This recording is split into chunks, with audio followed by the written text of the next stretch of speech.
Hello and welcome to Business Reporter's Digital Economy campaign. I'm Alistair Greener. People in a range of everyday scenarios, whether it be booking a holiday or finding a parking space, want to experience ease, efficiency and accuracy when making decisions. But at present, they must do much of that work themselves. It is they who need to go through the rigmarole of a hotel aggregator booking system, or who need to locate an empty parking space and pay for them at a kiosk. But is there a need to simplify these processes? And if there is, how exactly can it be done? What technology might remove the decision-making burden from humans? Well, that's what we're here to discuss today with Humayun Sheikh, CEO and founder of Fetch.ai.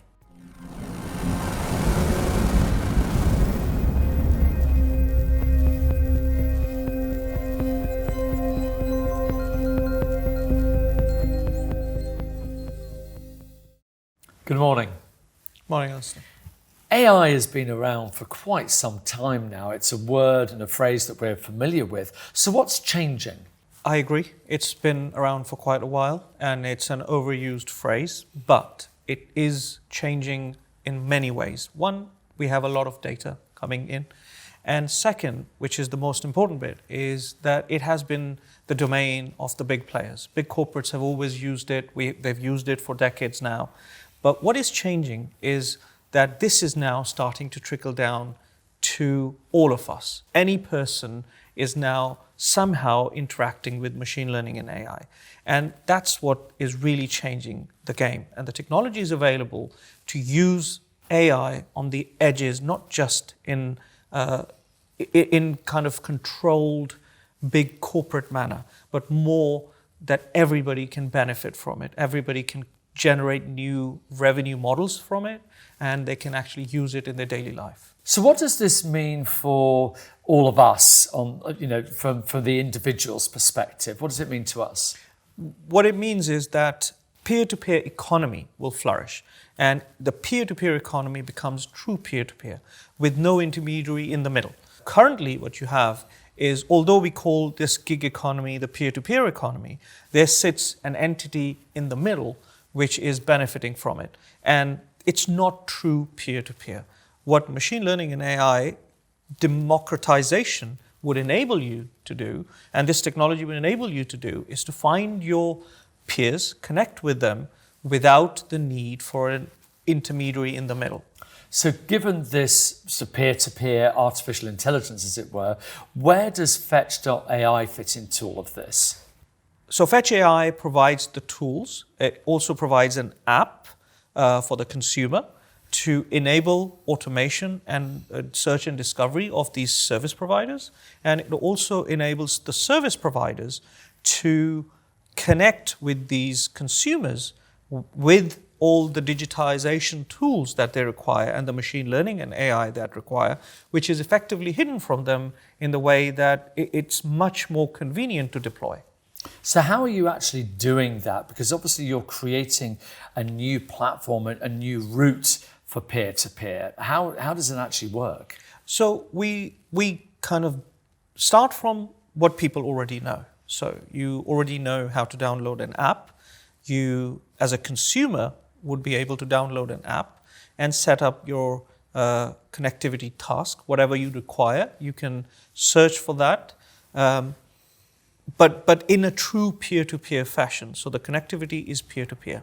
The app enables the machine learning and AI solution so that you can do an efficient and effective search. And once you've connected to the supplier, you can actually do a dynamic action, which is you can book straight away with the peer that you've just connected. On the service provider side, we provide them not just an app, but a web interface where they can deploy their business, where they can actually market or advertise their own services, and all the tools that they require for the consumer to book with them. And in terms of the different industries and different businesses that can use this, give us some idea of the breadth of application for it. Well, it's quite limitless, but let's look at the sectors which this could really quite quickly become very popular. So for example, you have a very disparate marketplace for service providers. At the moment, you would go onto a search engine, you will search for a service provider like a plumber or electrician, then you would pick up the phone, you call them, most of them won't have the time, and how do you find that availability? These are tasks which we do not need to do.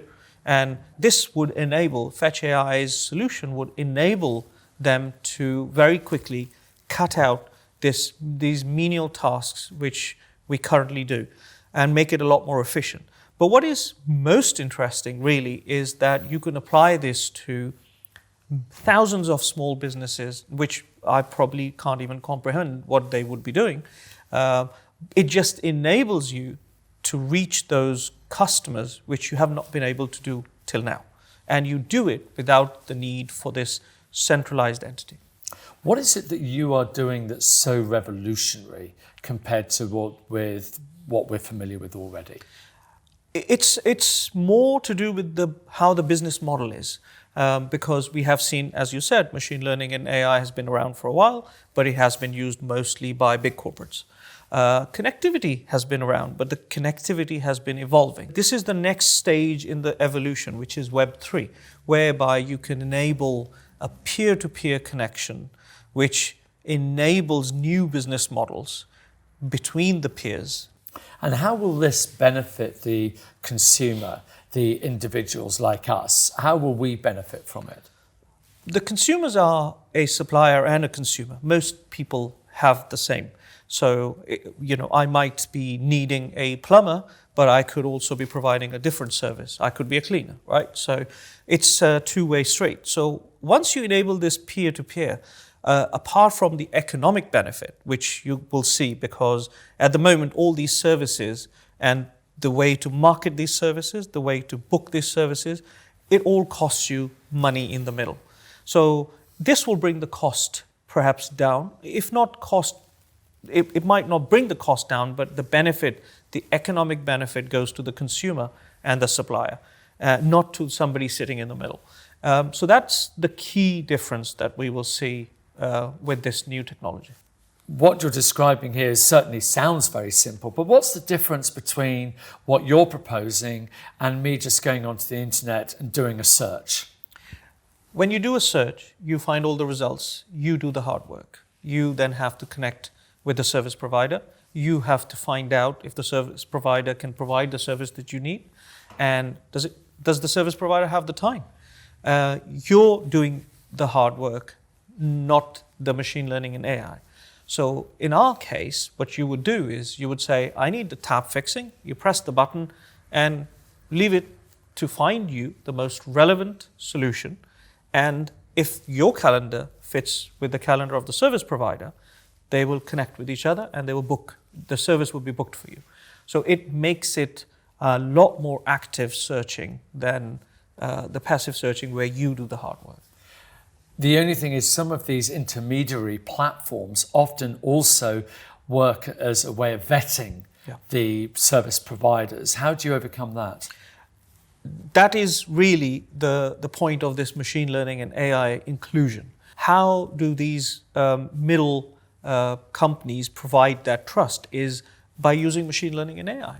And what we're doing is that we are including that in our peer-to-peer search mechanism. So you would still be able to see the trust ratings on the service provider and the consumer. And you would also be able to have some escrow service where the funds are held in escrow, whereby till the service is delivered, the funds don't exchange. It all sounds great, but people are thinking, well, hang on a second, who's paying for all of this? Where does Fetch.ai get its income from? That's a great question. So Fetch would only charge you a hosting fee, not a commission. What that means in economic terms is you're paying less than 1% of the commission that you pay to any of these aggregators. So it reduces the cost and improves the service. The one question I would like to ask is that for many people looking at this, it needs adopters, because until you've got people adopting and taking on this technology and using it, it doesn't become then widespread enough for it to make it viable. What are you doing to make this become the go-to way of getting business in the future and the go-to way of getting your plumber, your electrician in the future? Any new business model takes time, and we are looking to launch it in different sectors in a very contained manner so that we can get people used to what we do, we get people used to this new way of doing business. Of course, it takes time, and we have to be focused on certain verticals, and service vertical is where we think we're going to be narrowly focused to deliver this service. And where do you see this new technology going? You're talking about Web 3, so maybe looking at Web 4 or 5. Where do you think it's going to go over, say, the next 10 years or so? Over the next 5 to 10 years, we will see machine learning and AI penetrating the markets on the edges, which means that it will not have to sit in this big centralized entity. It will be trickling down to the normal common people, the usual people who want to use this technology. But it needs to be in a way that people can actually not only just use it, but also monetize it. And that's the main path we will see over the next 5 to 10 years. What would you like people to remember from our conversation? The key point I would like to bring out is, one, don't be afraid of machine learning and AI. Second, let's try and use these solutions to enable and help these new business models. Well, you've given us a fascinating glimpse into the future, but in fact, what's here today already. It's been great to find out more. Humayun Sheikh from Fetch.ai, thank you very much indeed. Thank you, Alistair.